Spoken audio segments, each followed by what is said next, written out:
Hey, everybody, and welcome to another edition of the Summer Showdown Tournament. A pleasant good afternoon, a pleasant good day to you wherever you may be. We are here presenting the last match of the weekend with SoftThrow Incorporated on the wonderful map of Vortex. This map is one of my favorite maps, and it's being run on ASL v3 and 64 max monsters. We've seen plenty of action on this map this entire weekend. It's been a lot of fun to watch. Um, I am here with ZeElmo and Tamari, Hello, hello. Hey guys. and we are excited to present this match to you. ZeElmo, give me a quick roster rundown. So, as it looks right now, we have Sir Benchwarmer on SWAT. We have BoxyScorpion on Gunslinger. We have illethP as their one sharpshooter. We have Coat the Void on Commando. Bonepound is playing Gunslinger again, a little bit out of the ordinary from his normal survivalist. And then we have Patata on Demolitionist, as we've so often seen before. Very good roster looking. Yeah, I'm really excited to see that. Patata, I've seen Patata play demo quite a few times. Demo will be really useful for clearing trash. Just a quick go over the score here. SoftThrow Incorporated has to beat a score of 6,697. Now, that's very doable. They have 2 matches to do so. Remember, whichever team gets the lowest score in this matchup is eliminated from the playoffs. So, no team wants to be eliminated, so I'm sure they're going to be doing their utmost. Absolutely. They're going to have to give it their all to beat that score. 66,97 is a fairly respectable score. It's up there for sure. Yeah, definitely. Those are a lot of points, but it's totally doable. Absolutely. Just real quick, there's plenty of ways for them to catch up on this score, right? They get a bonus for, of course, completing the map. They get a bonus for staying healthy, just not dying, right? There's a health bonus. They also get an objective bonus for holding these really awesome objective holds, which I love them all. And then there's also a time bonus for beating the map in a timely fashion. As the game continues, as the waves get later, the time bonus will decrease faster and faster, making it more critical. And obviously, there is a nomadic bonus.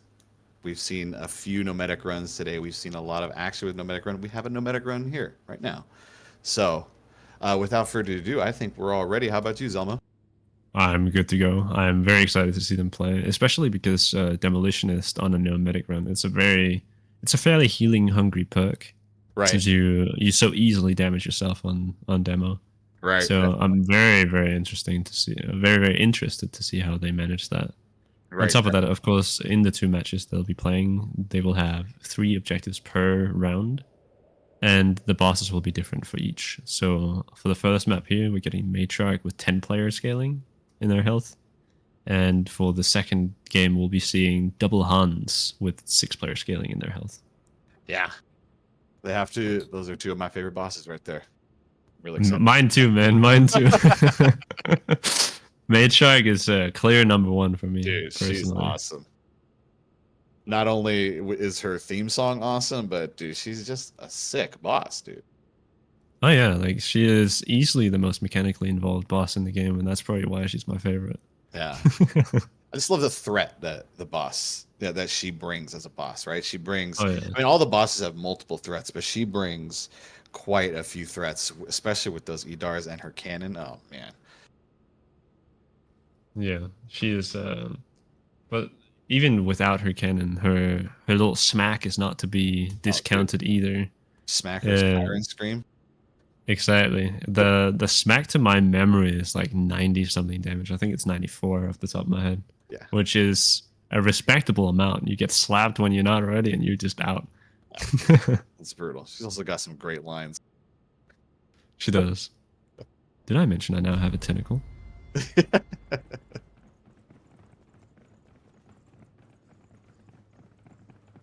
Do you want to be part of an electrical circuit?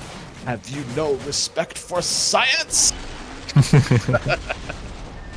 Love how angry she gets when she says that. Are you aware that plasma is the 4th state of matter? But having a lot of mechanics in the boss fight also opens her up to slight abuse Like, you can really move around her in a way that makes her basically helpless, which I also thoroughly adore. Oh yeah, definitely. So SoftThrow ran to what's been the main hold for pretty much every team I've seen. I think every team has been here. Not every team has been here for wave 1 though. Most Right, teams yeah. have held in the spawn zone area for wave 1. Yeah, they immediately went here. They just wanted to get into the action ASAP, you know? It's a good move too. I mean, that other hold is, you know, it can get pretty exciting. But you know, also the danger is, you know, running down that hallway. You can get clogged up and take a lot of damage. But you know, it was pretty clear for them. Oh yeah, they got a good start to their spawn. Yeah. Looks like one of the Scrakes is coming down into the lane below. Is it Bone or Boxy we have down there? That is BoxyScorpion down there. Ooh, Boxy Scorpion on the solo lane with the Scrake here. Oh yeah, here come the 1858 takedown. That's Scrake. Try to do a little juke. Oh yeah, he was just doing the little fake out there. Am I going left? Am I going right? Where am I going? Yeah. Oh. But he gets it down. Very nice. Yeah, definitely. All that trash around Boxy, it's the challenge of solo laning, you know? You have to deal with, you know, pretty much everything, right? Because, you know, you have no one else. So it's quite the juggling act. Have to micromanage everything all on your own. It looks like the other 2 Scrakes are actually going to Benchwarmer and Patata's lane here. Which could get dicey if they don't get a flex, but I'm assuming, yeah, there goes the other guys. Yeah, getting a call right there. illeth with the freeze. That poor Rioter. And there they go. Yeah. Good use on the stuns and freezes and those, like, just those last couple of things, you know, those. Absolutely. You know, you just, you know, don't let them ruin your game. Just get by them. That's how I think. That's how I feel. And a very smooth wave 1 as well. Yes, definitely. Can get so dicey so quickly, especially with no medic, because nobody has any healing weapons. You have to syringe each other in order to stay healthy. You have to do some syringe gaming. You know, it's wave 1 is often said to be a pretty difficult wave, you know, mainly just because, you know, like you just said, you don't have everything, right? You got to do those 1858 takedowns. And exactly. Right? Got to deal with what you got, man. Yeah, you know? And when we spawn larges on wave 1 and CD, it can get hairy. Yeah. Fast, too. Yeah. It looks like both illethP and bonepound went up to Patata on their lane to get that free grenade. Right. Very nice use of the demo passive. Right, definitely. Hey, that's useful in these early waves. Why waste the money, you know? Exactly. It's a 40 dash save, which is fairly a fairly large amount early game. Yeah.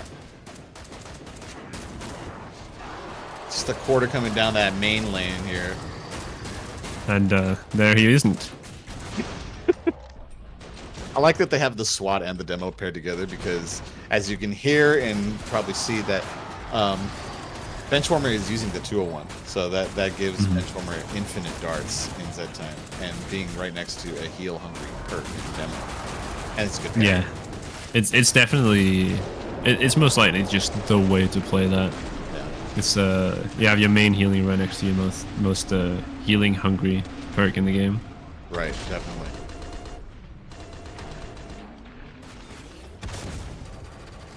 Well, I thought that was going to be a Fleshpound prep on wave 2 right there on the main lane.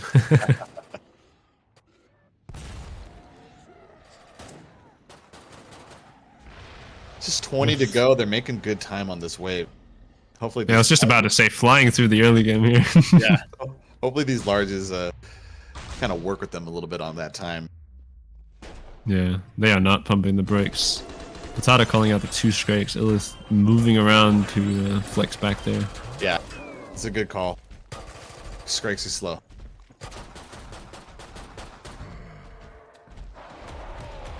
Ah, Mad Bomber Gamer. Oh. It might be to help Benchwarmer better acquire targets in set time, but it's also just like insane DPS if you get a good chain going. Right, yeah. Yeah, Destroyer of Worlds is great. it can blind a lot of players. And you know, I guess when you're pairing it with a SWAT, like that's the SWAT is already a trash killing maniac, so you don't necessarily need to, clear the way, with your nukes. However, as Tamari noted in chat, a Destroyer of Worlds can be really useful if they plan to do an objective hold, which I hope they do. I hope so too. But yeah, you are correct. It's very good against in the objective holds, especially because you can basically zone out an entire area of entrance with a single explosion. Mm-hmm. You can also make the largest take a longer time to get to you with the poison panic that it incurs. Yeah, definitely. It's overall a very powerful skill for holding down a specific area. So we see I have an RPG sighting with Patata. An RPG calling out that they have 20 rockets available to them. Okay. That's 20 Scrakes. That's only with medic buffs, though.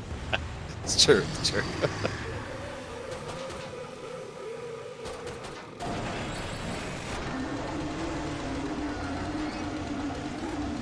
Absolutely, they have to get the timing on the trader rounds down, but I think early game they can kind of afford to go into it because like hopefully they'll make up for the time spent in trader by doing the waves faster when they're passing money around like they were.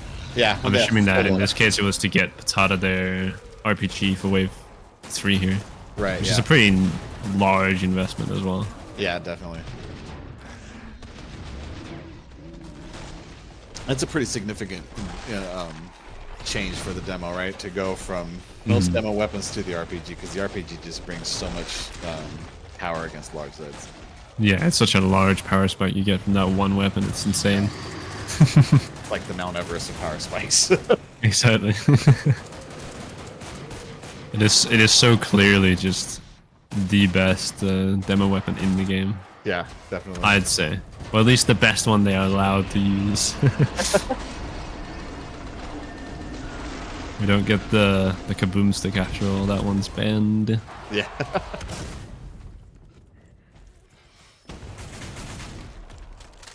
So they got a double Fleshpound Scrake and a quarter here. They need to be careful with their health. Ooh, Or the void. that was an unfortunate freeze there. Yeah, that freeze did not work, but time for a Z time there. Ooh, didn't connect with the Gorefest in the back there. Very unfortunate. Yeah, but it looks like they are slowly but surely clawing it back. They double nail bump that, stun the Scrake in the back. Very nice. Double Fleshpound down below for BoxyScorpion. BoxyScorpion needs these Z times. Oh yeah, but it's a all-you-can-eat buffet for Code the Void up there right now. I think they'll get it. Oh, good. Really well At done. least when I left up there, I saw a lot of trash. So That was some smooth SPX gaming by BoxyScorpion down there. I love using the SPX in Z time. It's so smooth. It's so nice. it is so powerful. It's just hard to go back to any other weapon, you know? Absolutely. Once you go SPX, you never go back. It is worth noting though that you can only upgrade it once in the tournament. Normally in CD we allow double upgrades. Yes. Which does change the breakpoints by 1 bullet. Yes. That second upgrade is very significant. However, it's such a powerful weapon. I mean, even Absolutely. unupgraded, it's still insanely powerful. Oh yeah, 100%. It always feels so small when you go like, oh yeah, that one upgrade, it saves you 1 bullet per takedown. It sounds like such a minor little thing, but it's when you only have 10 rounds in a mag, it becomes a huge deal. And with the amount of larges that you face down in CD, it becomes pretty massive even. Indeed. I said start of wave 4, 7.5 minutes to go. They're on a decent pace. They just need to keep up the pressure. Absolutely. Hopefully they get more close spawns so they can keep up this amount of pace. Right. Because it is going to be very spawn dependent, especially in the later game. Yeah, definitely.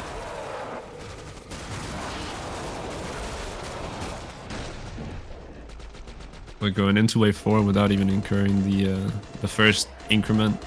I mean, we're a little over halfway to incurring it, so it's looking pretty good. I'm assuming that they'll probably hit the first increment at around wave 6. Yeah, that's a good pace.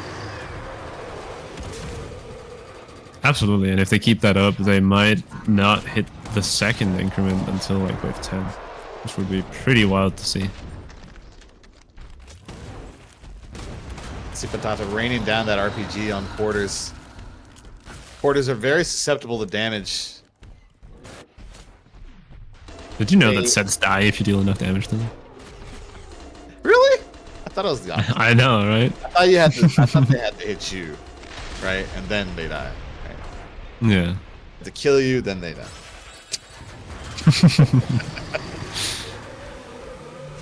They kill me, and then somebody else on the team kills them. It's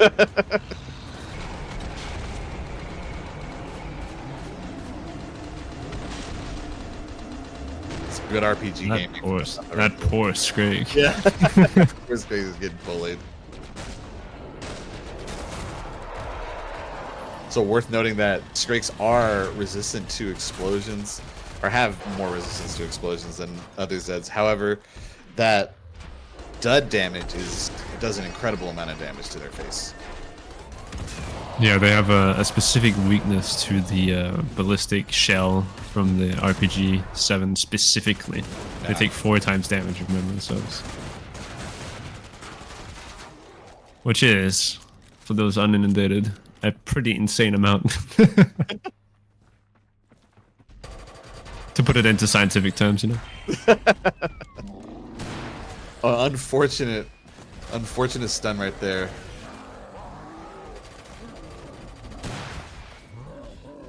Although they still bully that poor Scrake. Yeah, poor thing.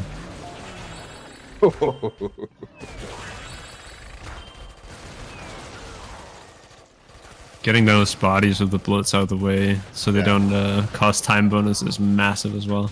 Yeah. The Zeds there did not want to work with them, but they dealt with it pretty well. Absolutely, the Zeds didn't want to cooperate, but they were forced to. Yeah, they got the literally the slowest Zeds. Forceful cooperation. It's just about to hit the 10-minute mark here. Which is very good, like, because we're also going into wave 5. Mm-hmm.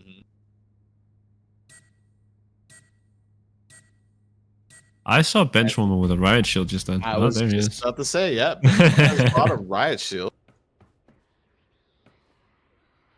Probably looking to hold that line for Patata to just rain down explosives. I assume as much, yeah. Oh, is he also running? He is. Oh, it's a 2-1 himself. Oh yeah, but look at Benchwarmer moving around. He's got, what's it called? Oh, yes. The movement speed skill, the knockdown one. What's it called? Yes, Battering ram. Thank you, Tamari. So Benchwarmer using battering ram to just be able to knock over literally anything in Z time could be really helpful. As Patata is a demo, right? Patata's not looking to have things like standing up for the headshots, right? So that could really help. You can buy yourself a lot of time that way. That's a big spawn there on the main lane. Looks like a dollar and 2 Fleshpounds.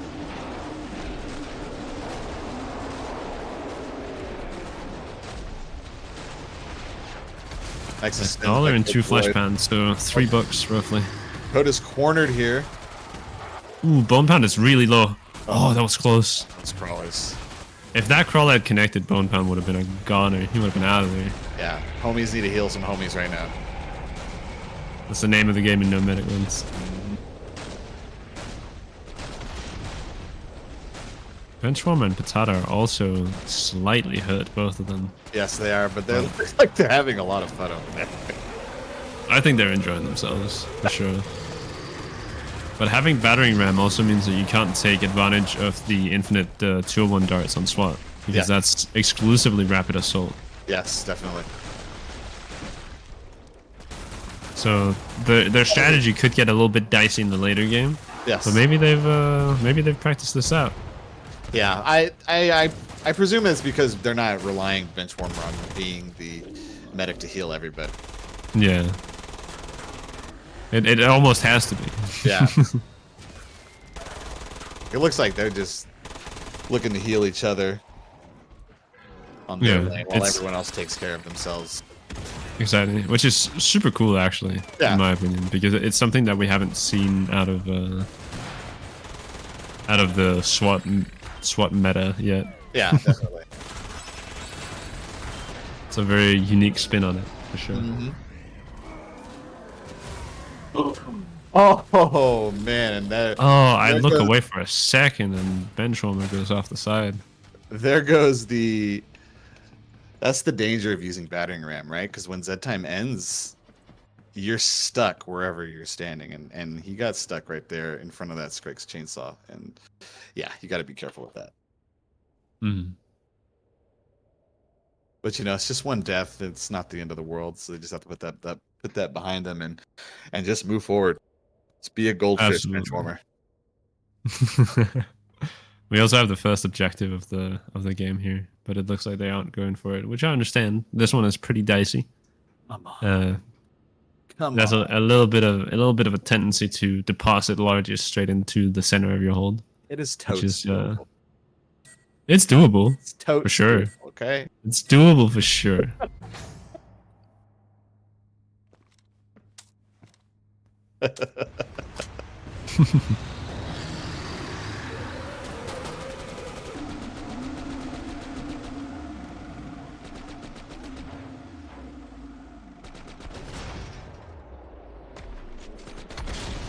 A lot of things spawned immediately on the start of wave here, and we're also moving slowly but surely into, there we go, the 2 point per second decrement time going in.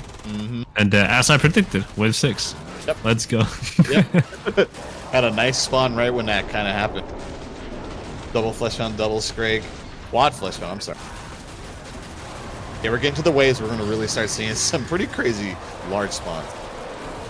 Oh yeah. Ooh, the time rage canceling out those freezes. That's so unfortunate. Ooh, yeah, that is really dangerous. But the second freeze connects and the Fleshpounds just get smoked. Yeah.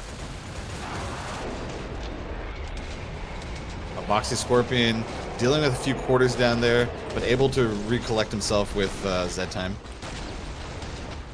Oh yeah, so that time is going to be really huge for Boxy down in the lower lane here. Being all on your own, you need that extra firepower that Gunslinger gets in that time to stay afloat properly. Yeah, when you're when you're just all by yourself, you're praying for that time. Absolutely. You see something large come through that wall, and you start crossing your fingers. You become a religious man all of a sudden. Yeah, you know, and you start saying, you know, Z time works 60% of the time, every time. 60% of the time, it works every time. It's a good one. What's that? Wolf of Wall Street, right? That was from Anchor, man. You're pulling my leg, are you? I don't remember, dude.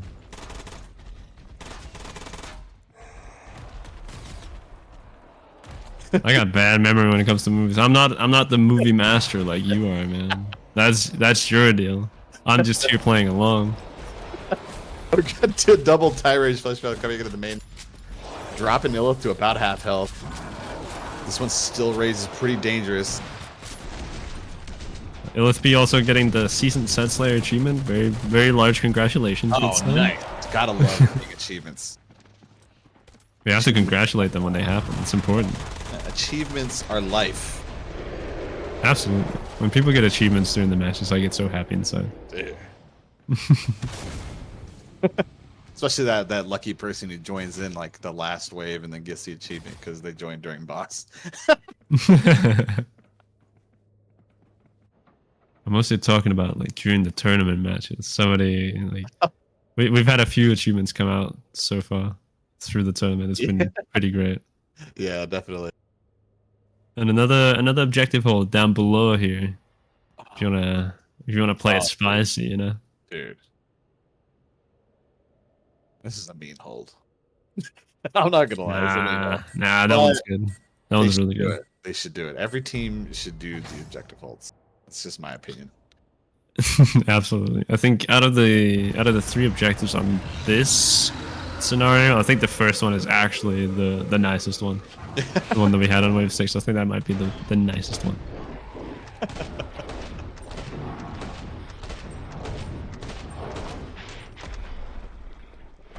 Ooh, BoxyScorpion dealing with a couple of Fleshpounds down there. The Z time just curing all ails, however. Ooh, that Headless Fleshpound blocking the one. Headless Fleshpound blocked the bullets on the live Fleshpound, however, right there. It was made it a little exciting. Teamwork. We truly are playing smarter Zeds. Dude, these Zeds sometimes, I swear. Like, I forgot who said this, but someone told me, they were like, I swear I feel like there's a spawner, a siren spawner behind Bloat.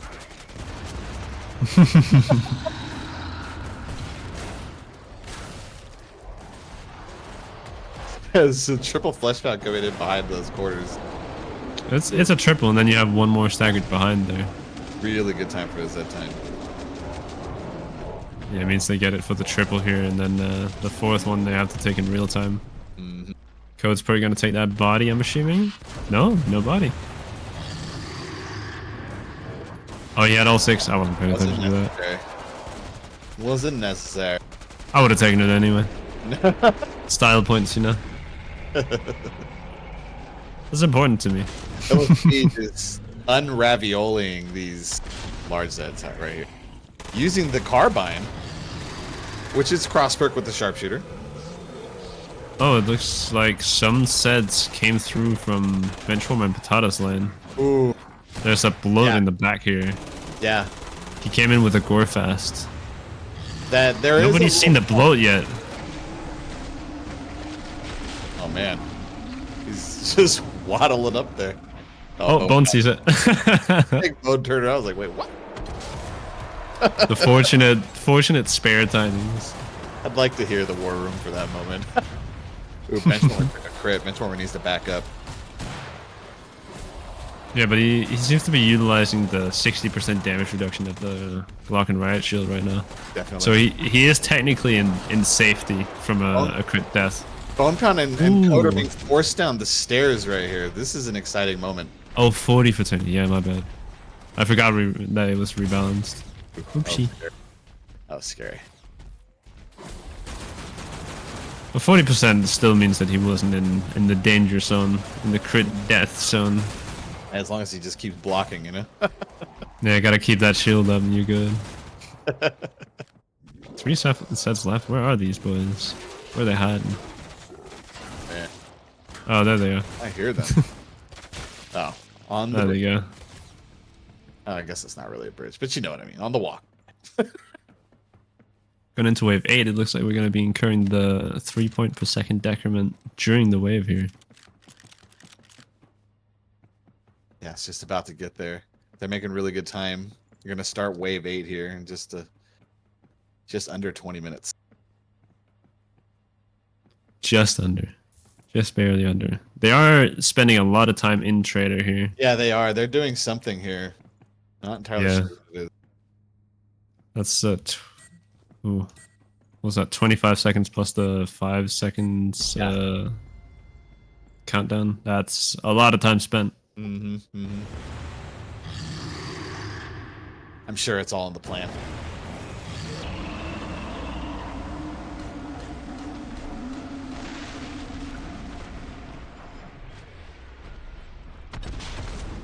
Gotta love these, like, you know, early waves at times. Early waves at times? It's always just like, they're almost always full. It's always like just... Oh, you mean early on in the wave? I was thinking early waves. I'm like, we're on wave 8. No. Are you seeing the same match I was seeing? Early in the wave,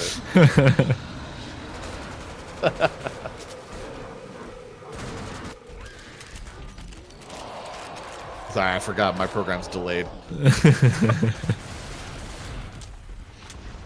5,000 ping internal.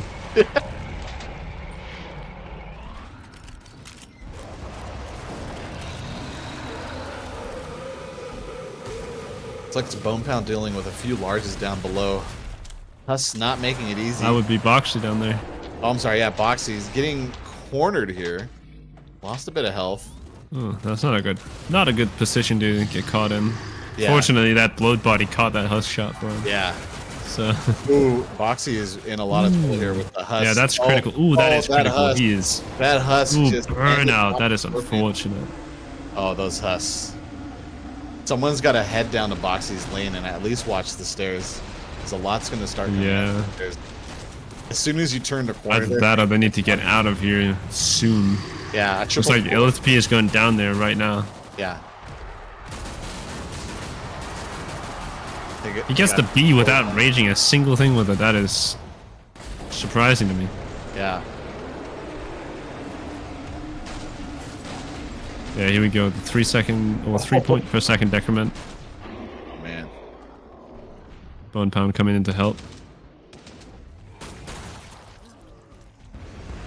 79 left, so we're not quite at the max monsters yet. Yeah, they have some time still. They need to be careful. This downstairs lane is going to be filled a little bit.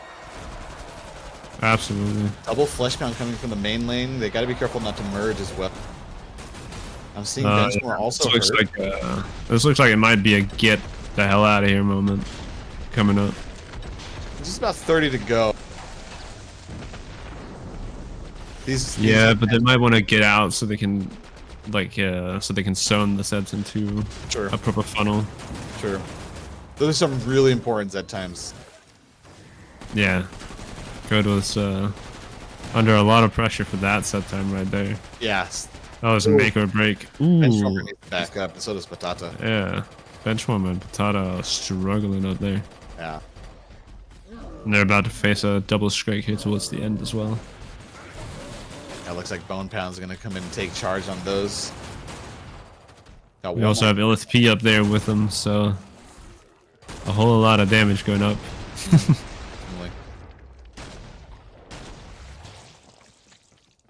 Where are the last two? Oh, there's one coming down from Boxy's lane. There's the other one down there as well. Oh yeah, it's a husk. He's coming here. He's running. And they got him. Oh man, and that was a good testament to the relentless nature of Husk right there, right? Because Husk, it's not only the direct hits that you have to worry about, right? It's the burn after the hit, but it's also the explosion radius, right? That you have to worry about. And that Husk that killed BoxyScorpion actually shot the wall behind Boxy. It's just you you really have to be careful with Husk. They just don't stop. I think the main thing that got him there in the end was he got shot by one husk, he healed himself, and then he got shot by another one. So the heal lessening the duration and the damage of the last husk. Oh, didn't do that for the last husk shot. Yeah, definitely. For those unknowing, if you get healed by any means after getting shot by a husk, you're burning. It halves both the duration and the damage taken, essentially quartering the total damage you're going to take. Right. That was a good recovery by the team. Absolutely. They're still holding strong into wave 9 here. These last two waves are going to be pretty tough on the largest. Yeah, Boxy's going to need to be on top of his game down there, because when you only have yourself to rely on, it gets dicey quick. Yeah, indeed.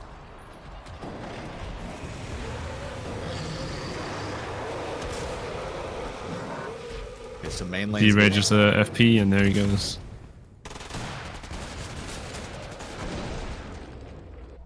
Yeah, he needs to be careful with that headless Fleshpound behind him. Please, still aware of that. Oh yeah, he looked back. Yeah. Right as I said that. Yeah. Clever man, clever man. Oh, the front line's getting a lot of stuff right here, right now. illethP's gonna have to just use his ravioli power right here.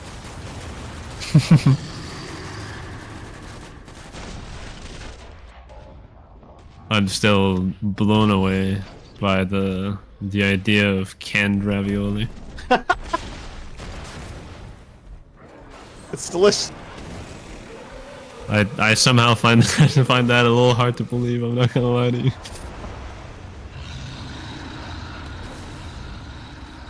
Boxy getting pushed out here. Oh, illethP is right next to him now. Oh, good call by illethP. And good call to go up the stairs there rather than back into that corner. Yeah, that corner is dangerous. Yeah.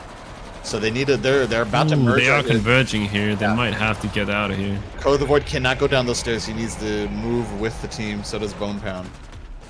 Yeah, let's go to the war room now. Yeah, let's do that. I'll drive Tamari.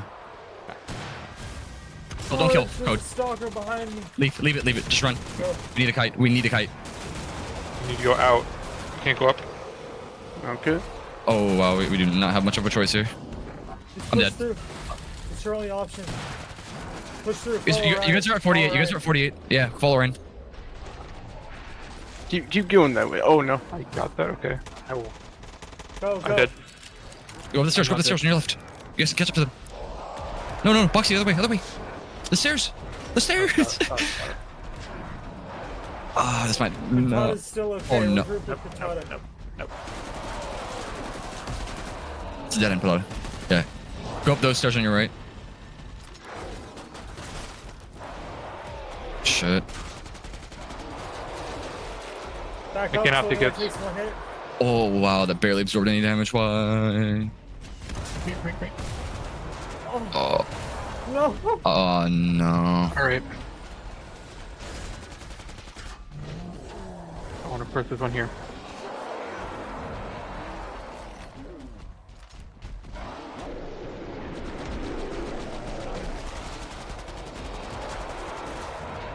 Dead here. Ah, I could try, dude. He's so close to. Holy shit.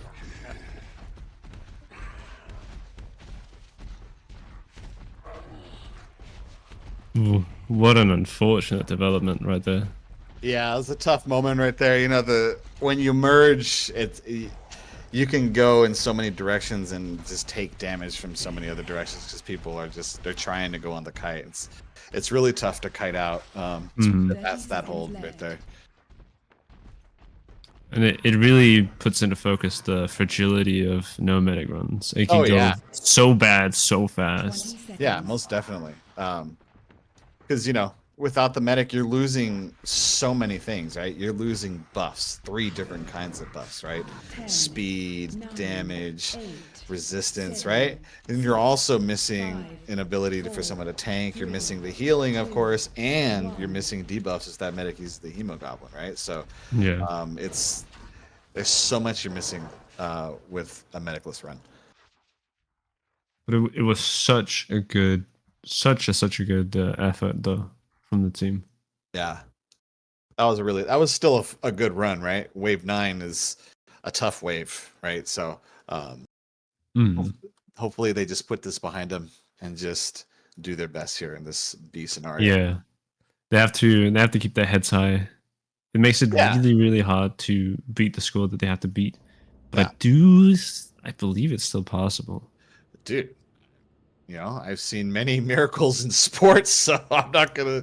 That would be the comeback story of a century. They pull this off. Oh man, let's throw them a parade. But they have to keep their head high. They have to really go into this in higher spirits. Yeah, no. Just push through, put this behind them, and just move on, and you know, just have fun with it, right? And that's all you can do, right? This is where the team morale really comes into play, because if you allow the team morale to go down over a loss, then there's no way you're coming back from it in the second game. Yeah, definitely. Yeah, well, when lanes merge, right? There's just it's really rough. Like you have to all be going the same direction because one lane's bringing in whatever they have, the other lane's bringing whatever they have, and they just you have to kite out the same direction. Yeah. Unfortunately, it looked like they got a little jumbled there before they left. Yeah, it looked that way. Another thing is that if you have to lane or if you have to kite early on, especially in the later waves, there is a fairly high likelihood that all the Fleshpounds are just going to mulch every other type of set in the match. Right. And then eventually they'll all be replaced with Fleshpounds. So it becomes a GG or a GSO run, essentially, all of a sudden. Right. And if you let that happen to a no medic run, now you're stuck playing GG with no medic. And I wouldn't want to do that. Yeah, that's a painful time. Much as I talk about embracing the pain, right? Exactly. That is pain. But yeah, So far, exercising, they're keeping still your head doing high. yeah. So far, they're still doing a nomadic run, right? So it's It looks that way. It looks like the same exact composition. yeah. Maybe we'll see them try to go for some objectives this time around. What do you think? Maybe. I hope so. It would be a fairly obvious way to claw back some of those points. Right. I mean, I think it would be pretty understandable. But it is also inherently risky. The Yes. thing is that at this point, they just have to risk it all, I think. Yeah. But Exactly. we'll see if they decide on the same prospect.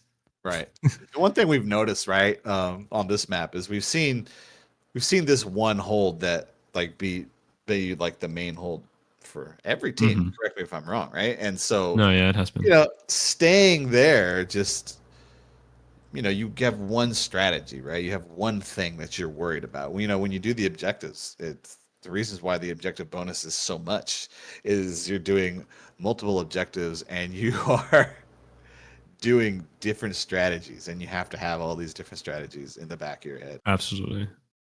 And the objective zones are usually also in really precarious spots. Yeah. Meaning that not only do you have to figure out a way to pull out a strategy to make it work, you also have to, play well enough to be in a disadvantageous spot and still make it through alive. Yeah, definitely. And it looks like this team is ready to go. We're ready if they are. Yeah, absolutely. It looks like the exact same composition here. We got Code on Commander again. Everybody's playing the same thing, so very exciting. Yeah, definitely. Always, it's good to see, CD demo gaming. Oh yeah, it's something we don't get to see very often. Yeah. I'm still holding out hope that we get a no holds barred category, Yeah. a full freedom, everything allowed. I want to see what people do. They're gonna come around the corner. They're doing the same thing. They're just running to the main hold. Got a triple husk here coming around this corner. I'm sorry. What was that? I saw something around that corner, and it's not there anymore. There was something around the corner. I didn't get to see it. That's my bad. Sorry, I was not paying attention clearly.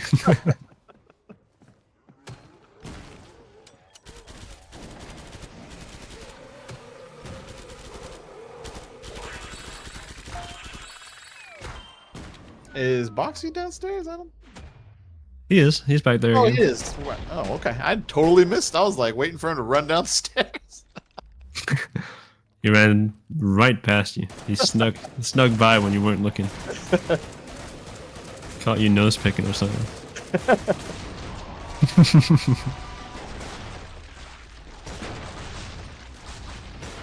He does get a Scrake again here on wave 1. This time with double husk. Apparently the crux and bane of his existence.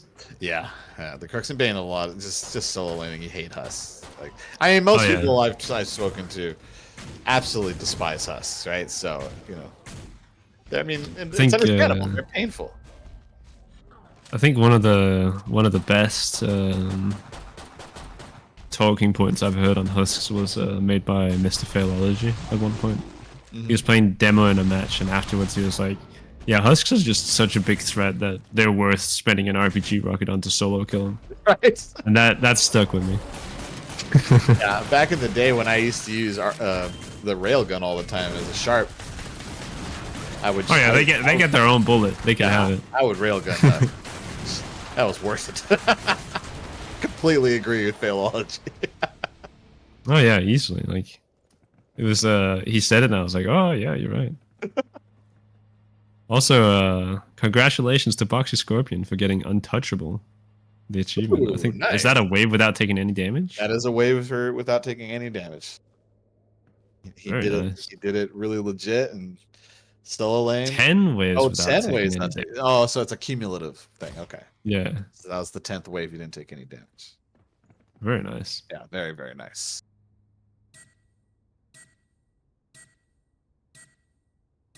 good to see they're still having a good time, Patata, with their binds.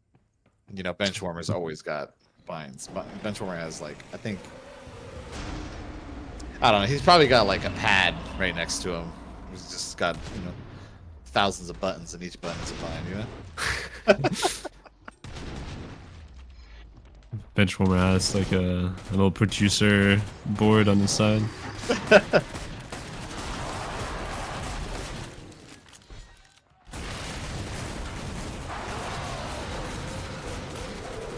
Nice work on those quarters on the main lane here.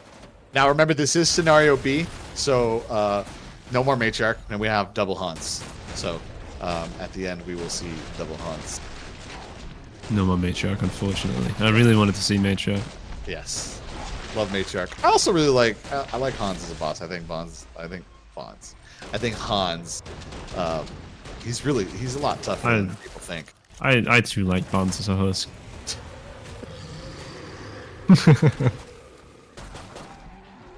Got good bonds with me. Okay, I'm gonna stop. I was messing up Nick earlier with the cone brusher.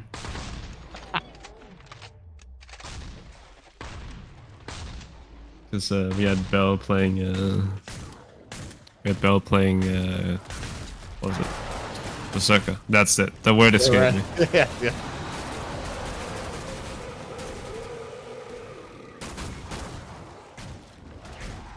Nice and quiet down the lane below. It just seems to be mostly in that main lane. I noticed that Benchwarmer wasn't using battering ram yet. He might not be doing it at all this time in favor of the more reliable healing that you get out of Rapid Assault. It's going to be interesting to see if they rehash their strategies at all. Yeah. For the second match. Now they are Patata and Benchwarmer are getting pushed by a couple of Scrakes here. Yeah, they just don't have the capability to properly deal with Scrakes yet. Yeah.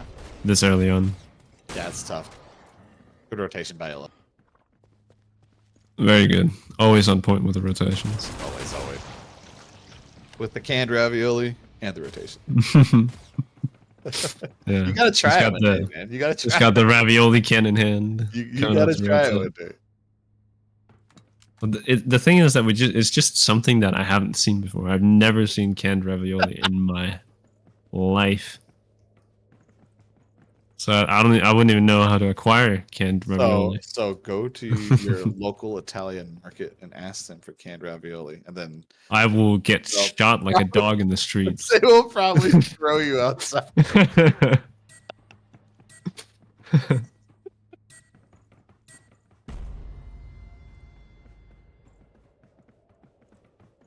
That's like the easiest way to make every Italian in your vicinity cringe.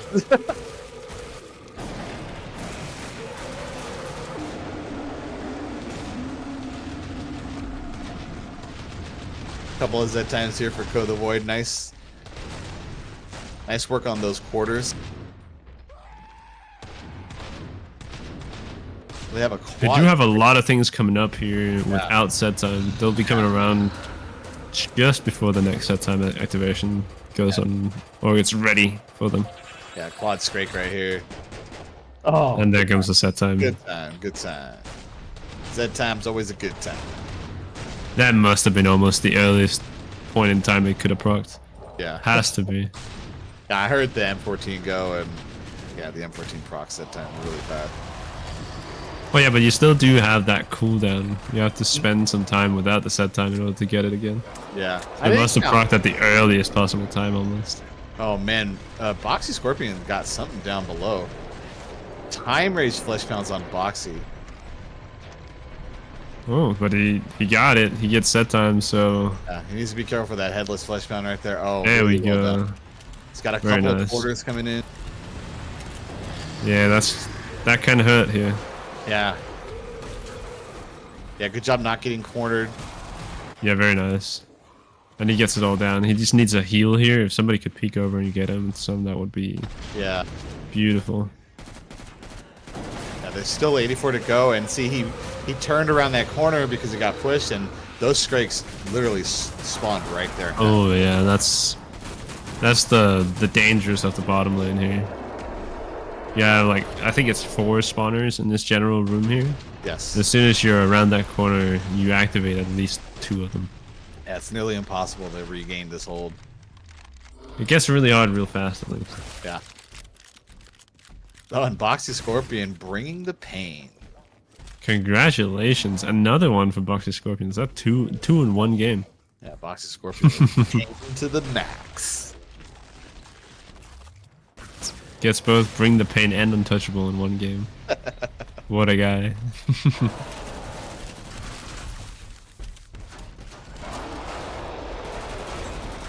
It's like some Fleshpound games up here at Bonepound. Looked like they were like dancing with that one rage Fleshpound behind the. Oh yeah, the but they headless get Fleshpound. disposed stuff, and then there's no problem, and then we're good. Like, you know, it'll be fine. The classic movie Dancing with Fleshpounds. We return now with the reality show Dancing with the Pounds.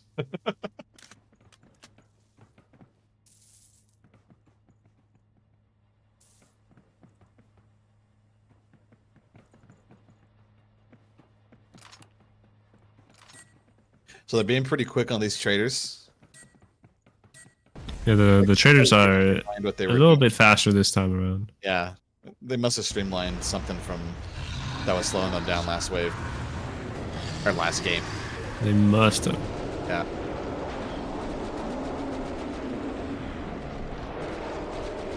We are quickly advancing into the game here, though. Yes, they are. If they keep up this pace, they might actually not hit the second time increment before wave 7. Hey, hey, hey! That gives them a chance to come back. Yeah, that's faster than last time. Mm-hmm. All right, nice big large spawn here for the main lane. Double Fleshpound and a Scrake. And there goes set time, so if Code can connect with this, then it's 0 Fleshpound, 1 Scrake maybe. Yeah, he's got a few targets, but they're all behind big bodies, so Code has to do a little bit of maneuvering here. But he ends up getting enough. There we go. Yeah. 2 QPs coming in to pressure here right after, though.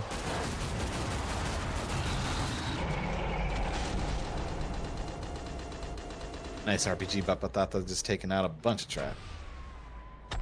Oh yeah, just absolutely letting the rockets fly. You know. You gotta love those grenades or those rockets. They're just those one singular ones you throw and you get like 10 sets. Absolutely. Man, that was a good grenade. Ooh, that Fleshpound got pretty close to Bonepound.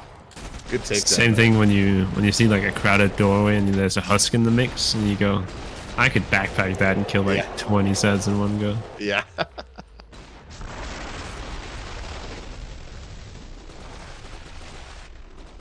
Always feels good. Yes, it does. It's one of those satisfying things, It's up there with like a clean double barrel takedown, when you send them flying. Oh yeah. It's the best. Imagine the amount of force that has to be behind those shells in order to send a body like that flying. I mean, Scrakes and Fleshpounds have to weigh like a couple 100 pounds, They're big boys, they're not. It's some significant force that you need to throw those around. Yeah, definitely. Unfortunate on missed freeze, but I don't think they needed it anyways. Takes the crit like an absolute champion. Mm-hmm. Gets rid of that body. Very nice, very nice. Moving into wave 5 here. 9 minutes on the clock. illethP just Ravi lolled that crit right there. You're never gonna let him go of that ravioli. I really need to stop. He was enjoying it that day, man. He was really.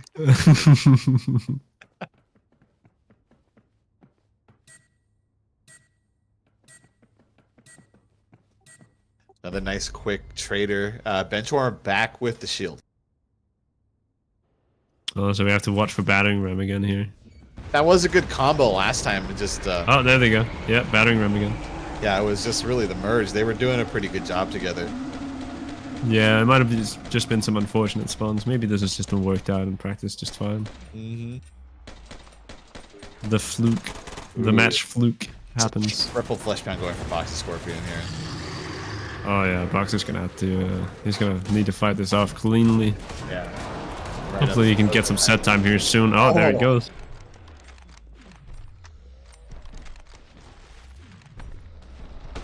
And just call me the just set time weather van. Apparently, I feel that coming. Felt it in my knees that time. I like how that one Fleshpound just kind of turned around, decided he was going to go down the other side of the corridor. It was like, yeah, no, I'm not going that way. I'm going against the grain. I refuse to conform to your norms.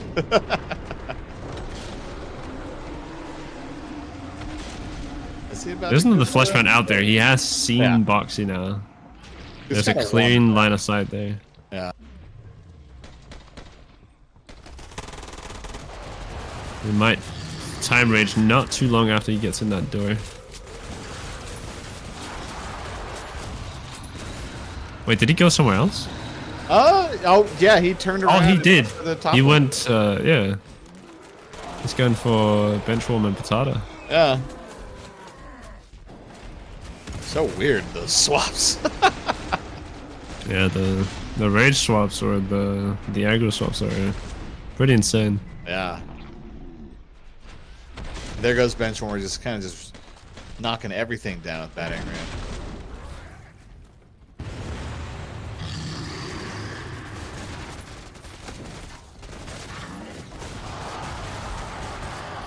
That's just such a good combo there, you know? Just knocking things down for, you know, all the explosions. Yeah. It's a very nice utility for Battering Ram. It's a very underutilized skill. Yeah. Mostly because Rapid Assault is just that strong, you know? Yeah, rapid. Yeah, it's just so much fun, you know? Yeah, it's really fun and it's really powerful too. But it's very refreshing to see Battering Ram in use. Yes, definitely. For sure. It's one of those once in a blue moon things. You don't get to see that very often.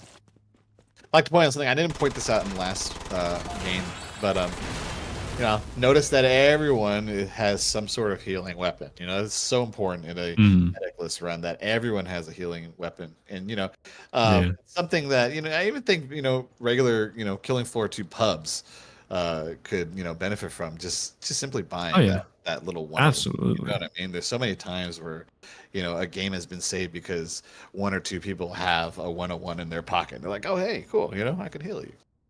It's a good old tool to keep tucked back there. It looks like they're going for this objective, actually. Oh, nice. I love this objective. Yeah, this is a great objective. I mean, it's not far either from where they're initially holding. So, it's not. It is very dicey though. It gets spicy fast. I wonder if Patata's using Destroyer Worlds now. It's got the C4 and of course the objective hold. Yeah, that's true. In the winners semifinals, I don't think any of the objectives were done. And then here in the losers quarters, this is the first objective to be done. So yeah, the first one to be done in 2 whole rounds. Props to this team for their bravery.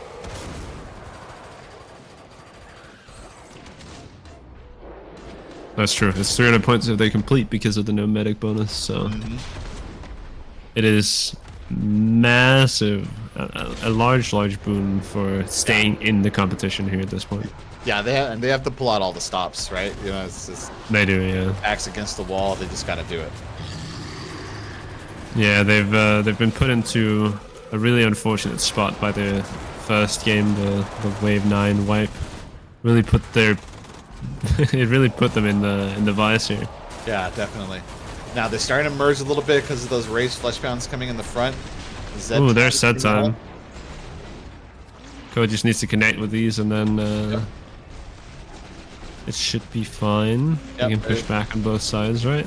Yep. Yeah. There's still a couple Scrakes down there, but nothing they can't handle. Ooh, the Good freeze for it. Yeah, good. Very freeze. nice. And the That is a very awkward angle to start a Scrake on as well, so I understand the freeze wholeheartedly. Yeah. I have very much respect taking on the Scrake from that angle. Yeah. Also because it's from his right side. That bloat almost deleted illethP right there. Ooh, that is awful. Benchwarmer's also in a little bit of trouble here. He needs a little bit of heals. So does illethP. Looks like illethP's Looks like he got the parasite seed off on the bloat Yeah. body there. Yeah, really, really well done there.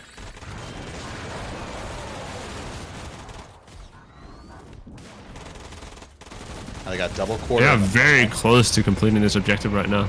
Yeah, they are very close to it. 87% of the way.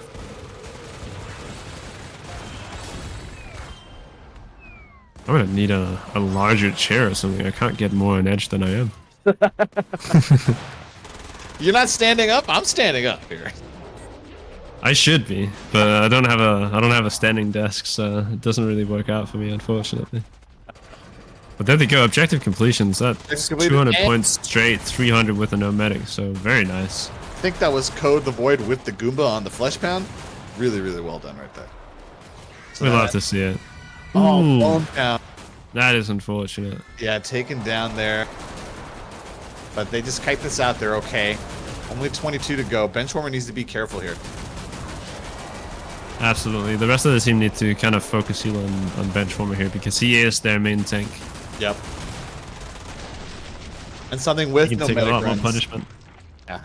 And being with nomadic runs, like you have to, you got to try not to take too much damage, right? Because there is nomadic, and you know, off perk dart recharging is much slower. I did also see a rioter that was kind of sneaking up behind. Very slowly, but he might have changed paths. No, he didn't. He's coming up the stairs on the main lane. If you go out the right side, he's coming up the stairs there. Oh, everybody's running for him now. Yeah, that rioter was just off in La La Land. Yeah, he spawned below instead of walking very, very slowly. So really well done on that objective. That was important, right? They needed that. They needed that hold. They lost a few of the points on the death, but the objective hold just brings so much more back. Yeah, and here's another objective hold here. And this one is significantly more dicey, actually. It doesn't look very... It looks very unassuming, but this one is actually rough. Oh yeah, this objective hold is really scary. It's really tough to escape from this objective hold. Which is why but... they do it. They should do this. Another thing is that every single pathway into this has a choke point volume in it. Meaning that the SED's collision box gets reduced to 0 so they can overlap. Yeah, It gets pretty spicy in there. So Especially when you think about the fact that it's wave 7 as well. yeah, wave 7. Here we are. These are the last 3 waves, right? Until the boss, and yeah, these waves are really going to start getting dicey with the large spawns. They're making good time, just hitting 16 minutes right now. Yeah. 16 minutes wave 7 is really, really nice. Yeah, that's really good. Definitely still faster than the last game. Yeah, definitely. And they streamlined their traders. That's really what's been making the difference. They streamlined their traders. Well, yeah, but it's also been they've had one death here, and last time the one death they had was Boxy downstairs in the middle of a wave, which is very impactful because that's an entire lane lost. This time around, the death opportunity was like bonepound at the end of a wave. Yeah. Which is a third of a lane, but you know, the wave was the round was ending anyway, so Right. the impact isn't huge. Only really in the points department, which allows them to make up for much better time this time around. Right. Oh wow, BoxyScorpion downstairs. Look at that spawn. What is that? Oh, dude. BoxyScorpion needs these Z times desperately. That's about 75 cents there. Is that a double flesh pound or So just... it's $1.75 in this. Man. Oh man.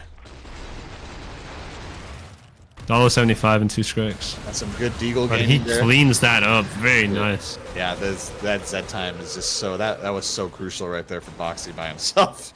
Absolutely beautiful play down there. Really good set times from Code the Void, but also an insane execution from Boxy down below there. Yeah, really well done. Yeah, he's got to just keep up the pace. So he's just got a triple or double flesh pound and a scrake. He's moving up the stairs here, so he's opening his spawners up, which can be catastrophic going forward, but we also see illethP coming in for the rescue here at the end. Yeah, really good move by BoxyScorpion to de-raise that Fleshpound as he turned a corner, right? So the Fleshpound's not just chasing him up the stairs. Yeah, exactly. Taking that hit on the stairs can be fatal very What a fast. Goomba. Nice Goomba from Illith. I saw What a that. Goomba. That was beautiful. Hope Tamari caught that. That was a beautiful Goomba right there. Oh, he barely caught it. That's so unfortunate. Boxy is retaken. We're seeing the end of the wave here. We got, is that a triple scrape coming up for the top lane here? Yes, looks like a triple Scrake or now a double Scrake because I just saw the Scrake fall over. No, it's still a triple. He's not dead. Oh, There he okay. goes. Now it's a double. There we go. Double Scrakes, they're just mad that, oh, bench. Ooh, Benchwarmer is Oh, man. eating damage right there. That was wild. That was so close. Very scary. Good on that shield. Shield's really coming in clutch, saving his life there. Scrakes are just so mad. There's no trees for them to chop down. All this chainsaw and no trees in sight. That's a very unfortunate circumstance for sure.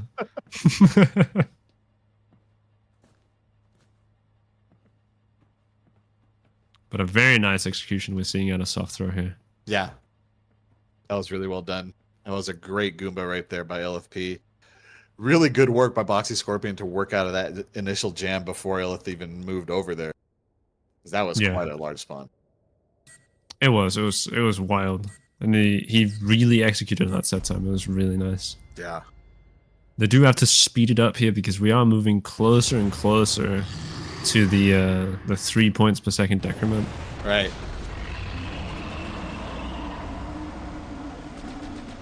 And they're really close. They go fast. Maybe if they... Is there another objective? There is one more objective, yes. I don't remember if it's next wave or wave 10, but there is another objective. Let's see if they do that one. That one is spicy.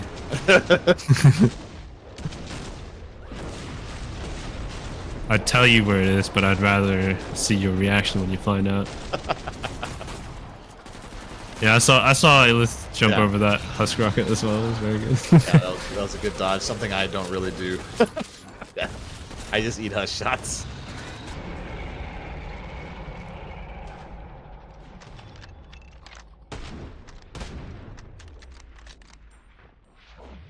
Ooh, he ate that one. He got some air on the second time around.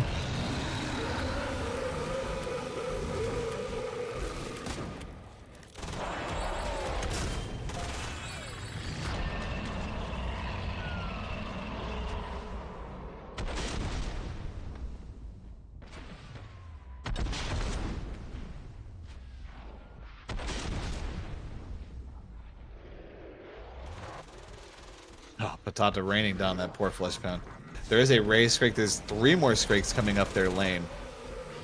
Oh yeah, that's gonna be fun. At least 2 of them are grouped together, so Patata can get really good value out of that explosive damage.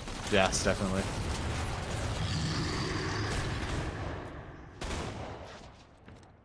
BoxyScorpion getting a couple of quarters and a Fleshpound. $1.50. Or 50. Oh boy. This front lane's getting quite a few Fleshpounds here. They're gonna need these extensions. Oh, and I just see a Fleshpound destroying some extensions. Unfortunate. Oh yeah. Ooh no, the bloat prep also gets absolutely annihilated by Fleshpound. Yeah, that's the tough thing about raging Fleshpounds, right? They just, like you said earlier, they mulch everything in front of them.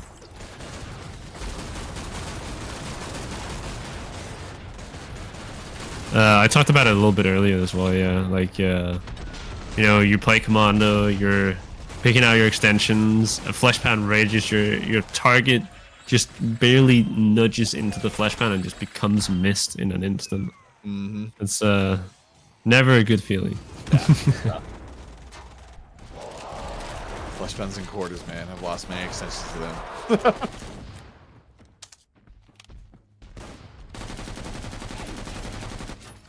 Last couple waves, nice carbine kill on the Scrake by illethP. Oh, and there's the objective I was talking about. Here we are. Oh, dear. I remember this. I saw it. I remember seeing it yesterday because it stood out to me Oh, because yeah. I've played this map a lot because I like this map. It's nice and bright, and there's plenty of room for you to kite, like if you're just soloing. But I've never ever noticed this mech suit. Really? You've never seen the little mech suit down below? Never seen the mech suit down below. That is surprising to me. You don't explore your map, Splint? You don't go looking Not around and enough, seeing what's not enough. happening? You're like, clearly not. We need to go back to sprinkling 30 collectibles in a map, and maybe I'll do so.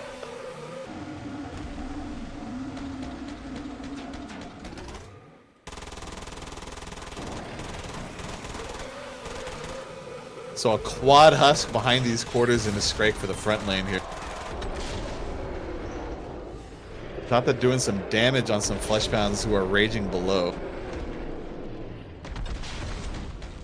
Oh yeah, I see the rockets going out to the Fleshpounds down by the stairs there. Yeah, I think that one Fleshpound ran just by the kill shot there, but Patata got the kill shot on the next one. Finally connected with it. Sometimes you miss one. You have to fire an extra. It happens. Happens to me all the time. Oh yeah, I get that. I get that a lot.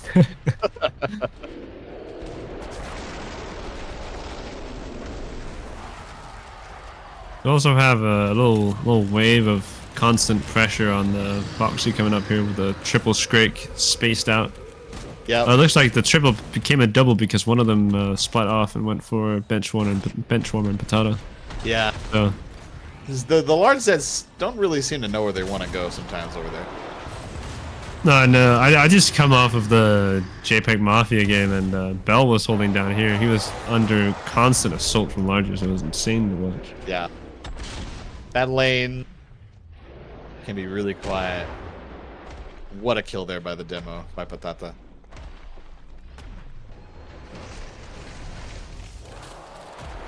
That lane can be really quiet. It can be really, really loud.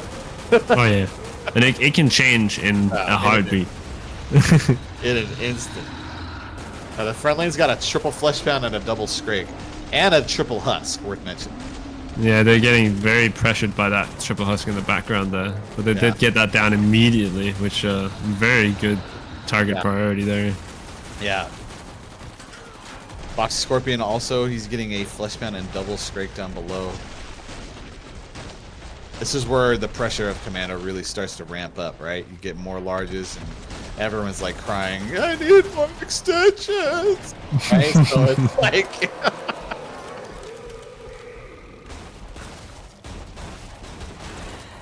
They should just allow Commando to extend indefinitely. As long as you have things to kill, just extend. Yeah. Very good. That would be very good for the game. Tripwire, please hire me. It's true, I've been there hollering for extensions, It's just, they're so good.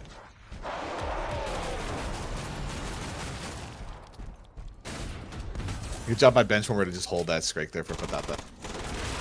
Oh yeah, that's like his prime job up front there is to just make sure the things don't reach Patata and that Patata can get good group kills. Yeah, just stand them up there. So, they got over the hump. They got over to wave 9. Now into wave 10. I think we might do a war room for this wave. Wave 10 is always so many large spots. It's always a good war room wave. It's one of my favorite war room waves. I always mark it.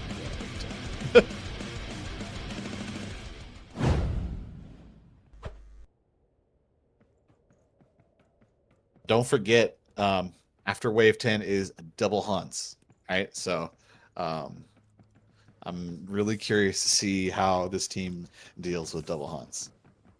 Yeah, and with full 6-player health as well. Yeah. We've seen a little bit of everything thus far, actually. Some teams have decided to make sure that 2 hands spawn separately, and then somebody kites one of them around. Right. And I think it was New Super Canine Bros decided to go all in and have 2 of them spawn together so they could fully utilize police them on Firebug. Right. Get as much damaging on both at the same time. It was very, very nice to see. Right, definitely.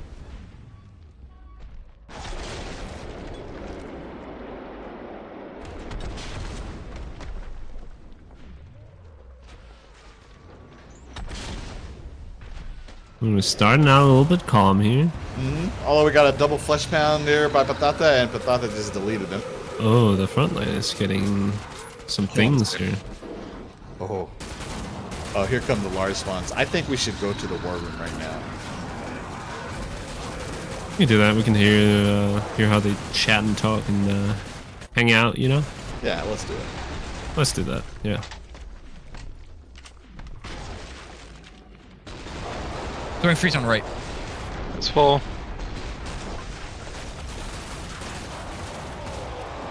Alright, finish this one on the right, and we go next. He's on me. It's fine. It's fine. Okay. Okay, freezing again. One more time. Just for the QPs. Good shit. Home Nice Scrake. shots, man. You're doing great. Home Scrake. I'm gonna bring him up here. Oh, fuck. All good, all good. Need this code? I'm gonna need help in a sec.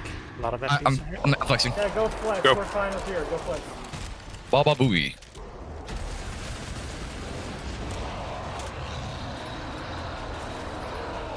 Alright, take the Take hit. it. Shoot the one in the back. Shoot the one in the back if you can. There's a lot of husks. Oh, can you get this? I've got. Oh, let's go. I killed. Oh, where are my deagle stairs? Got him. There's a lot of Scrakes.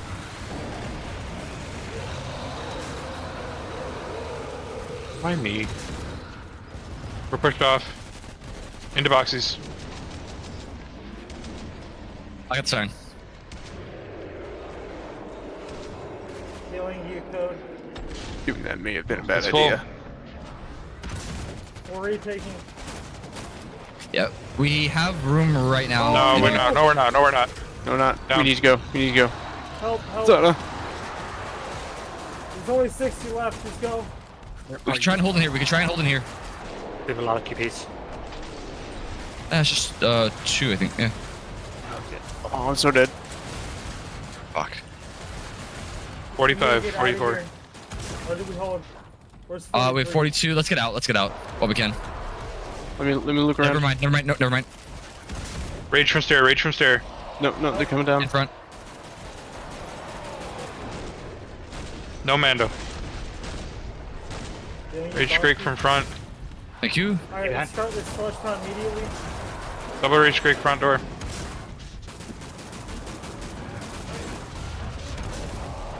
Take the hit. He's raging it. Nice. Nice. It's raged on me. It's aggroed on me. Hold on. Just leave that guy alone. Yeah. No, leave him alone. You're supposed to leave him alone. No Mando. Bully him. Oh, that one. Ugh. Oh, I can't freeze the bloat now. Fuck. Dude, you guys are fucking insane for that recovery. You guys are so fucking insane. Great job, guys. Yeah, You guys how did are- Patata live? Man. I died for you, Patata. Great job, guys. Fucking great job.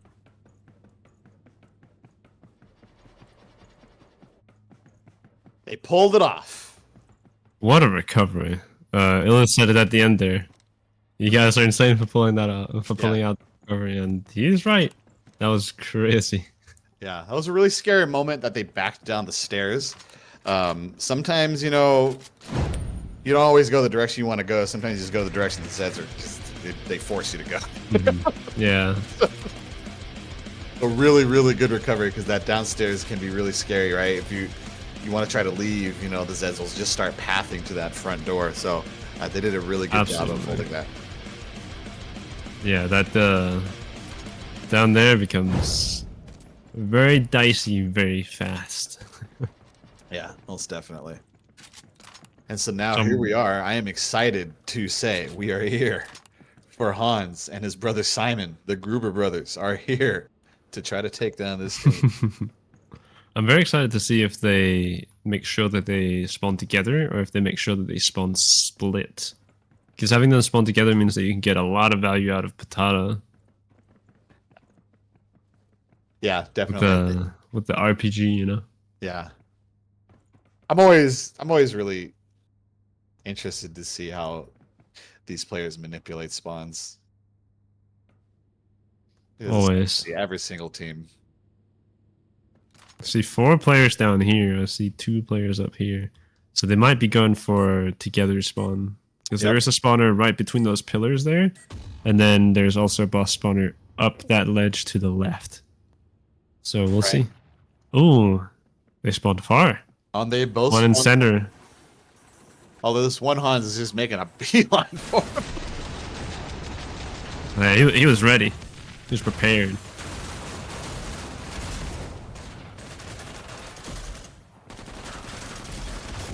But here comes the other Hans joining up. Simon is right on his tails. Dr. Simon Volter.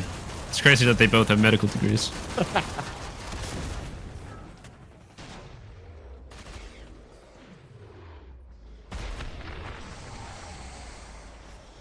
Oh, good job on the on knockdown. over there. Yeah, with the knockdown. Ooh, and Patata gets instant value off of that. That was insane.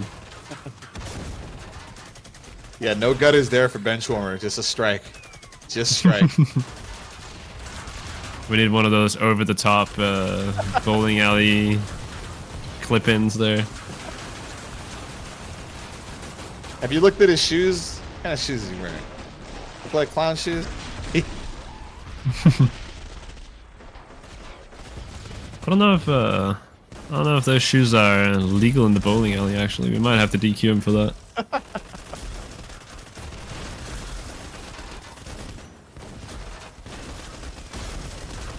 Making quick work of one Hans. Notice how they're not shooting the other Hans, so, you know, as Hans gets more damage, the faster he gets, right? So they're trying to avoid that second Hans just running up on him. Yeah, the other Hans is only really getting residual damage from AoEs of the RPG explosives. Yep. They have to be careful, too, because one thing that really makes Hans tough is the stuff he spawns, right? Hans will Yeah, spawn, the QPs and the Scrakes there. yeah, he'll spawn a ton of trash. He will spawn larges, too.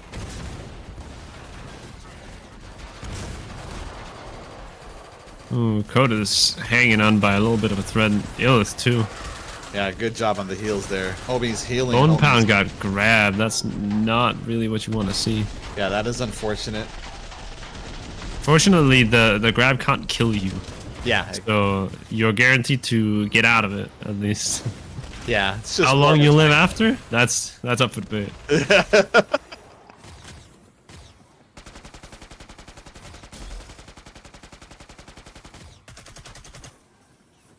Here comes Hans. This is another scary phase that Hans is in. You know, he can just he can really just whoop your ass, right? Hans can throw hands. Oh yeah. So you gotta be careful. Hans has hands. Yeah. And guns too, for that matter. He does have. Ooh, Benchwarmer is hurt. Boxy Oh, too. man. Oh no. Code the Void as well is hanging by a thread. Bonepound too. There goes Boxy. They need to be careful here. And Oh, man. Code. This convergence right here. The convergence of all those Zeds and Hans. They can pull this off. They just need Bonepound to getting keep, healed up here. they need to keep moving.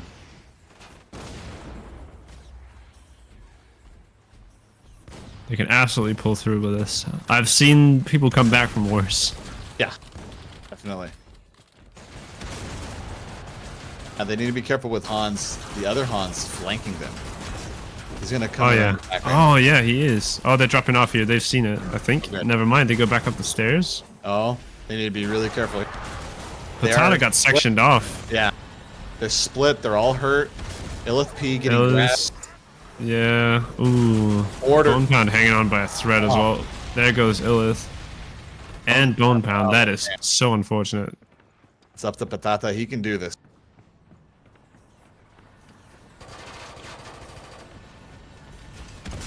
Oh, man. Double Hans can get so brutal so fast. So brutal. Oh, yeah, that might be it. Yeah, that's it for Patata. That is so unfortunate. A very nice effort, though. Yeah, really good effort. These are two good runs, right? I mean, they were a lot of fun to watch, and you know they really put their all. Absolutely. It was very, very good to Yeah. watch, at least. Like it was super entertaining to watch these people play. I'd like to point out that Patata led the way with 353,000 damage, and Code the Void in commando fashion leading the way in kills with 668 kills. 30 seconds And 2 sets stumped. illethP with 81 larges, and as you jumped the gun there, the most important stat of them all. Code the Void with 2 Zeds stopped the Goombas. Let's go.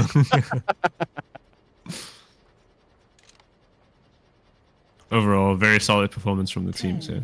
Yeah, solid performance, and I look forward to talking to 2 of them for the interview. 5, 4, Me too. 3, Me too. 2, 1.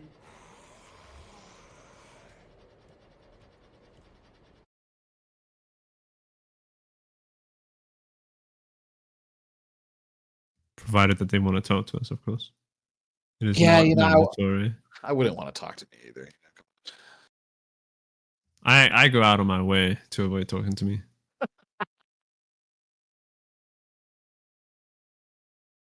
I mean, that's why Tamari's not saying anything to us, right? Because he's just like, I can't stand He's also going out of his way, yeah. still.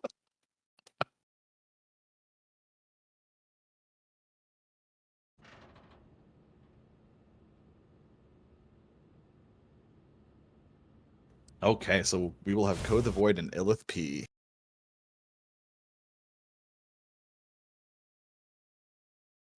I see.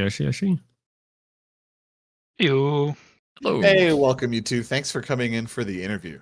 Hello, it is us. Hi, everyone. I'm sure you're wondering why we called you all here. Yeah. So I'd like to start off with saying, or with my general question of, just give me your thoughts on your team's performance overall today. I feel like Do you want to go first?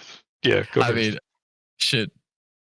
So yeah. So my team's performance today, fucking phenomenal. Now, yes, we didn't get our full completions in, unfortunately.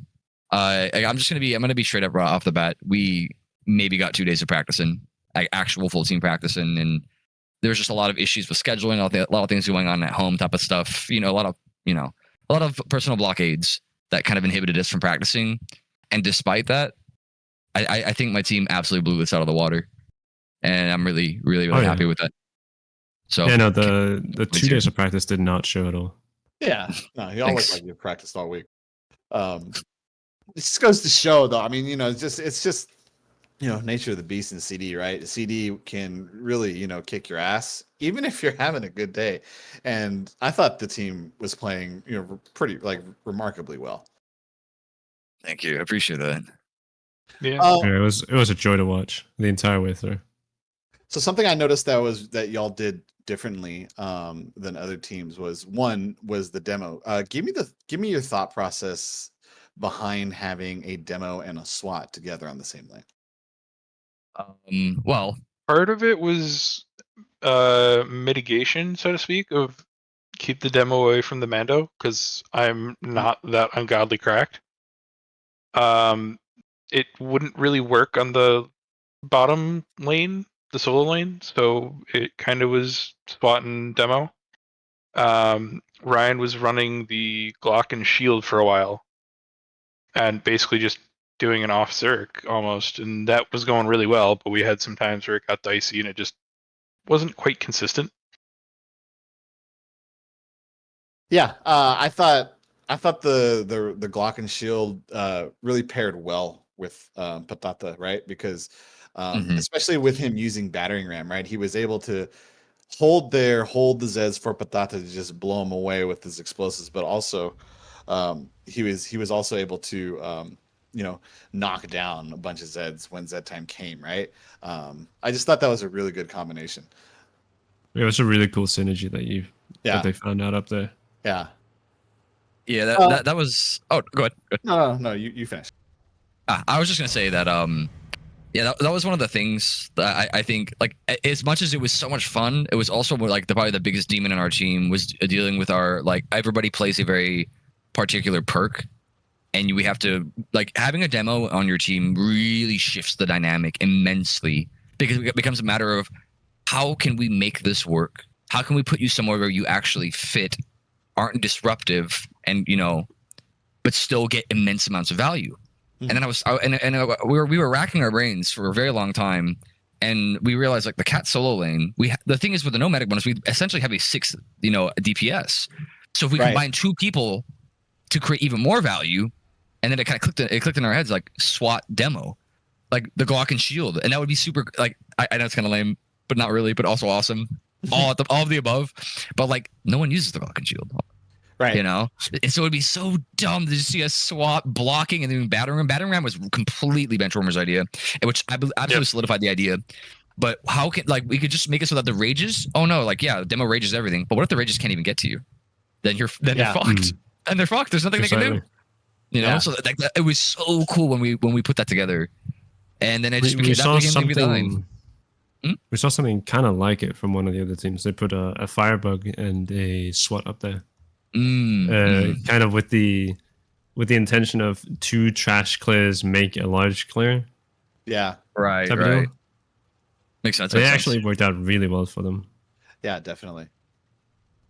So take me through the beginning of the matches. Y'all, another thing that y'all did different was y'all ran to the CD spot immediately. A lot of other teams just kind of held right there at that pub hold.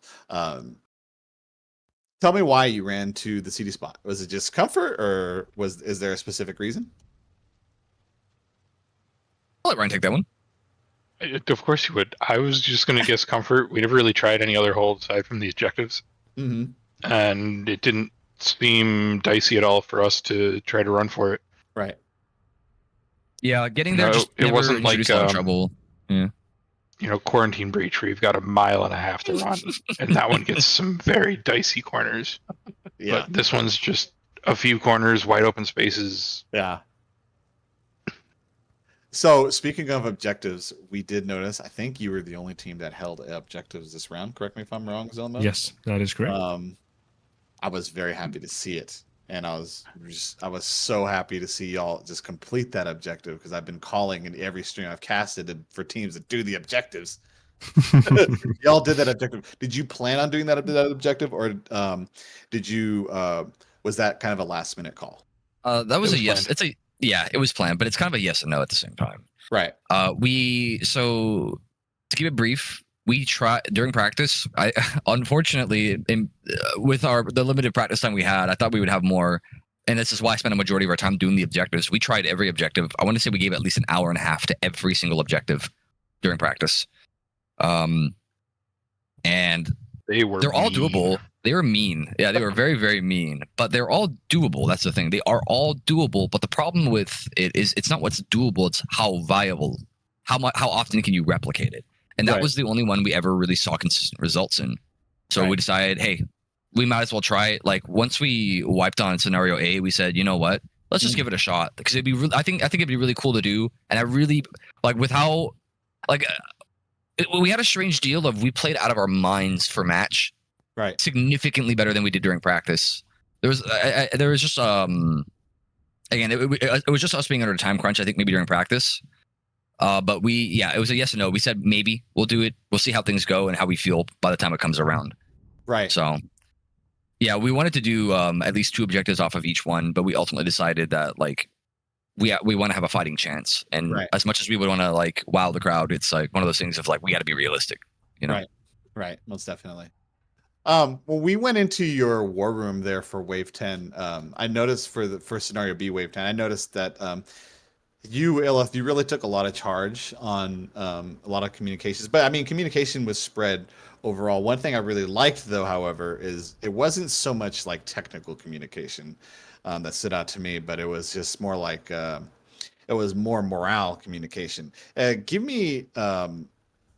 me why it's important not only to remain technical and about your communication, but give me your reasoning why keeping morale up is really important. Well, I have a lot of trust in what my team does. They've all shown me that I don't like I feel like the word competent has weird connotations, but I think you know what I mean. My team, they're very. I feel like we're all glued. We're all glued together very well. We have a kind of a very very strong understanding of how each other plays, and we all kind of follow how would you say, we know our plan well. So if I know that, I don't need to flood the comms with like we go here, we go here, we go here, we go here. You know, like every turn and every corner. I'm not saying that's wrong, because some everybody operates differently, everybody learns differently, everybody you know. But the one thing that I find I've always found this important, and even in my competitive gaming days, is morale is the one thing that can kill a team, no matter how good they are. Right. And I think encouragement and just letting everybody know that, hey, this is good, this is fine. Like, we still have a chance. We've clutched this before. It's a good reminder of like, you know what, we got this. It's like, it's dramatic and it's kind of weirdly inspiring. That's how it is for me. So I can only assume that type of encouragement works for others, kind of thing. I hope it does, but that's pretty much it, really. Yeah, most definitely. For code, I often talk about how. That's never a good lead-in. I often talk about how much Commando has to deal with, but I've never really asked too many questions in the interviews. And so the last cast I did, I asked a specific question about Commando. I'd like to ask you one about Commando. Oh boy! So take me through like the thought process of you as a Commando dealing with the pressure of thinking about all the people kind of like hanging on your extensions, right? Just tell me what goes through your head when you're in big moments like that. The biggest part of it is that I'm calling out whether or not I have another extension. And the the biggest letdown is, oh, I have full, and then you drop the extension. So I usually try to focus on I have another. Mm-hmm. If it's a calm lane, like beginning of the wave, or we just cleared a whole pack or something, then I'll call I have full. But usually if I'm calling extensions, it's just I have another. Right. Which I'm sure annoyed Ryan to no end, because he's like, do I run out? Do I not? Like, which one is it?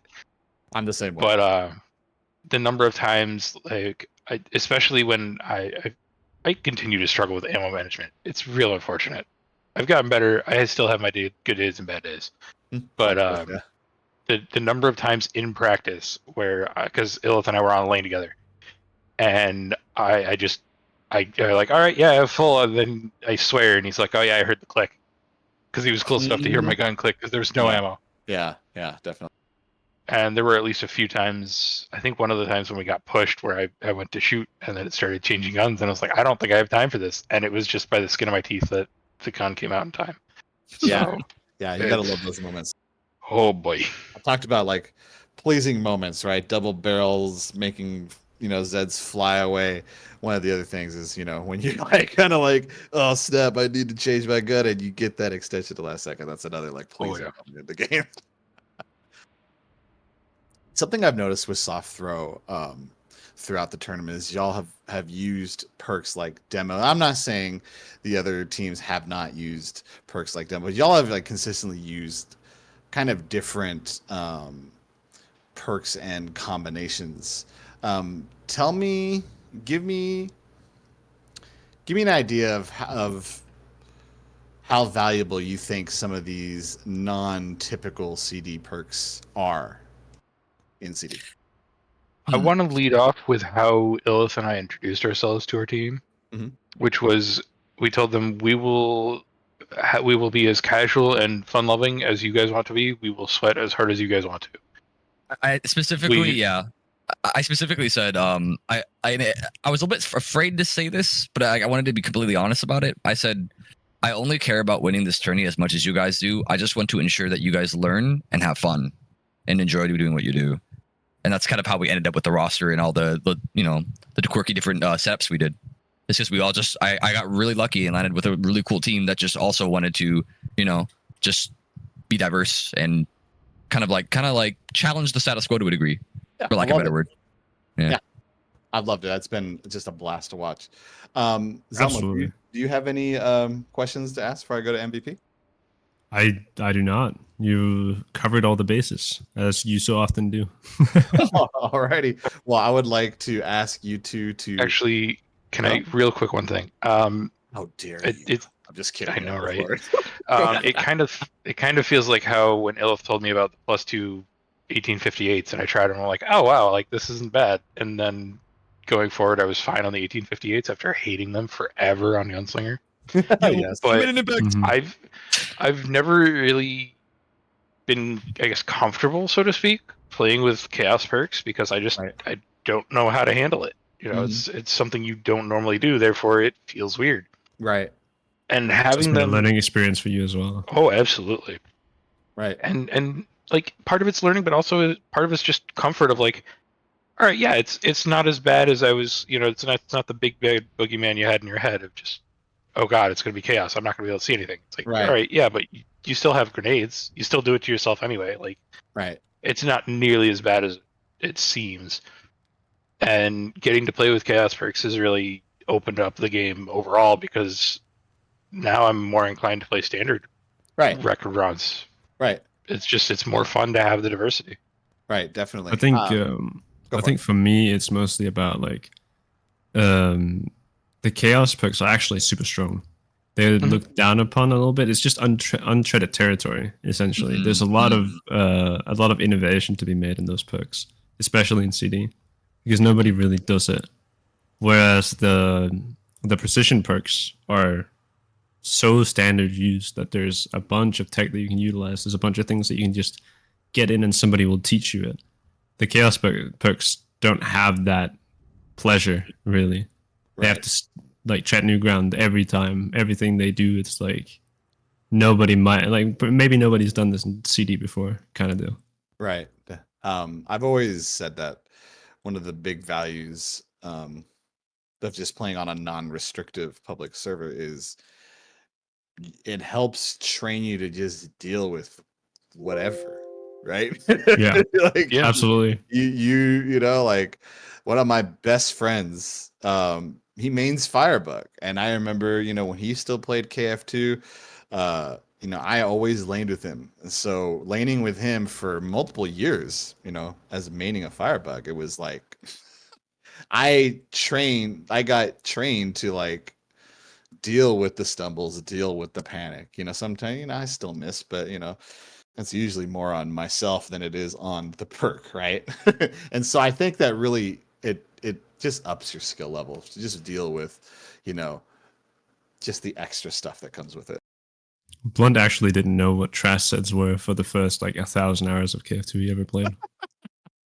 That's actually super interesting to know. I nearly caught up to that. It wasn't until I actually got into CD that I would knew that there was trash that. I was just like, oh yeah, kill everything.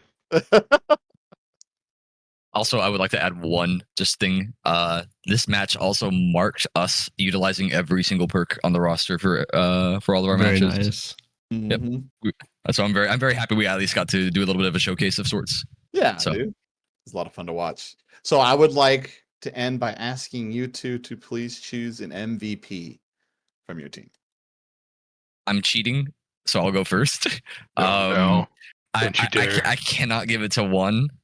But I'm gonna give it to Benchwarmer and Patata because they are one unit. They are a sword and shield on that lane. So I give it to great. them for that insane wacky ass hold of battering ram and RPG rockets. Just no, you're not getting in. It's literally just like somebody comes. There's a bunch of people like trying to break down your door, and you're just back there with an RPG saying no. Like holy, and they pulled it off, and I got to give it to them for that because that was insane. Right. The impenetrable shield and the unstoppable spear. Yes. That was a lot of fun. I'm gonna give it to Boxy because he held that solo bottom lane without complaint through the entire thing. And very rarely called for flexes. I think maybe twice where it was actually a vocal, you know, I need help. And you know, he did die the one time, but I don't think that was a matter of not calling for help or anything like that. I think it was just unfortunate because he That lane's mean. did hold it down. Yeah, Yeah. he held it down. It was just unlucky. Yeah, he did a great job on that lane. There was a specific moment where ZeElmo and I were like watching him, and he had like, I think he had like a triple Fleshpound double Scrake, and we were like, oh man, BoxyScorpion's taking them out. It was really hype moment. And then set time hit, and he just Yeah. he ate his buffet. Yeah. I like that. Great choices by you two. Thank you two for joining us for the interview. thank you to you and your entire team for playing and showcasing your skills for us and the crowd. It was a blast. pleasure to watch. Yeah, It an was. absolute It's blast. our pleasure to play. Thank you for having us, and great job. You guys are doing fantastic. I know I'm technically part of staff, but I'm still allowed to say that everyone's doing such a great job with this. So Yes, that includes you. yeah, You're no. both on staff. Oh yeah, true. Wow, good job, us. But really though, like thank you guys for having us and letting us play. It's and everybody in chat, like thank you for being here. So Yeah, definitely. take care now. We'll see you in chat for the next matches. Alrighty. Bye bye. Take care. Bye. All right, that is it, folks. Thank you for joining us for this last match of the weekend. It was a crazy match. Next weekend, we will continue our playoff bracket. And stay tuned. Next weekend we'll have 2 different brackets at the same time. Actually, Yes, we will have 2 different brackets at the same time. The pressure is just going to continue to mount. absolutely. We'll be seeing the winners finals between what is it? It's Seattle Cryptomancers and Right. VTubers, and then we'll be seeing the loser semifinals between JPEG Mafia and New Super Canine Bros. Right? Right, yes. And remember, the losers bracket is more so a redemption bracket. Whoever wins that redemption bracket does have the chance to win it all in the end. Yes, but whoever wins the losers semis will have to face off against the team that loses the winners finals. So that's going to be super interesting to see. That will be very interesting to see. So there is a lot of KF2 to be played and more pressure on these teams. It's only a lot of matches coming up. Yeah, it's only going to get tougher. So they better be on their game. Absolutely.